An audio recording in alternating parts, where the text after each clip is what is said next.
What do you think happens next when it comes to both Iran and Israel? Well, that is the million-dollar question, because you've heard the Ayatollah already specifically say, we consider this a declaration of war. You've seen the Iranian president say there will be a painful retaliation coming.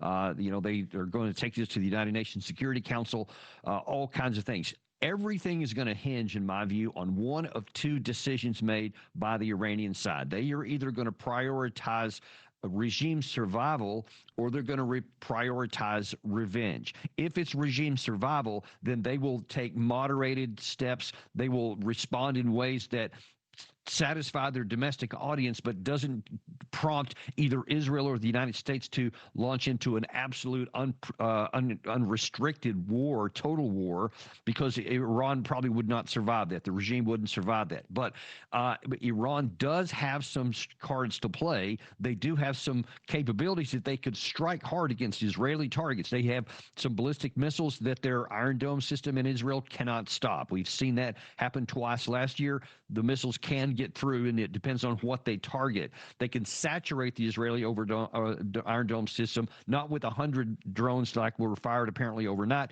but with like waves of thousands of them. Israel just doesn't have that many interceptor missiles that it could fire that fast.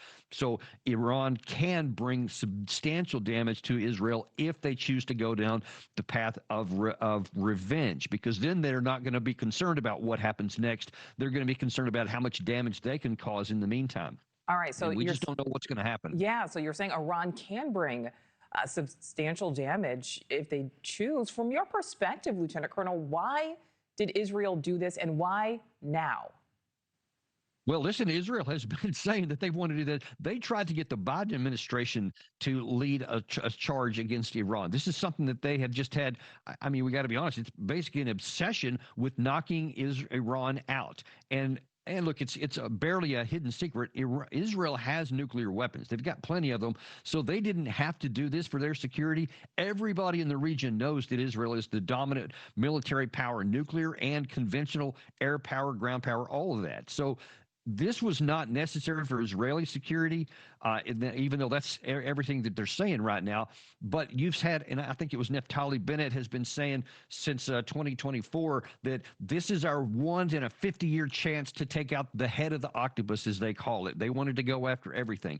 And listen, it's one thing to not like someone, but if you have a deterrence, it's going to keep Iran from attacking Israel. Then I just don't see where this was necessary at all, and it definitely isn't useful or necessary for American national security. And I'm glad, at least so far, the U.S. did not participate, but we're not out of the woods yet, because Iran could say that the U.S. had foreknowledge and they helped them. They gave them ammunition and the weapons systems that were used, and they could strike against our units in the Middle East, especially some of these smaller bases in Syria and Iraq, where we are very, very vulnerable to ballistic missiles from Iran. So this is still an ongoing situation, and we're not out of the woods yet. Yeah, you mentioned we can absolutely be vulnerable to some type of attack from Iran. The U.S. is warning Iran that we were not involved in this. We saw that statement from Secretary of State Rubio. We see what President Trump has said publicly on social media, essentially supporting Israel's move. My question for you: do you think that the U.S. ends up getting involved, maybe either preemptively or because of some type of strike from Iran?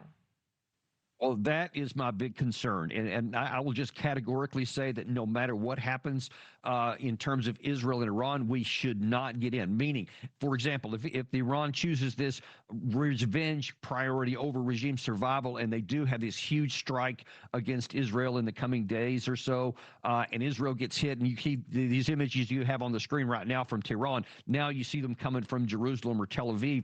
We should not get involved in this war. It is not our war to fight. It shouldn't have started at all, and we should not sacrifice American troops, which we surely would do if we get into a fight there. So I am categorically opposed to that, and we do not need to do it, but I worry that we may. Yeah. Thank you for watching. Subscribe below and download our NewsNation app right now on your phone, and you will get fact-based, unbiased news for all Americans.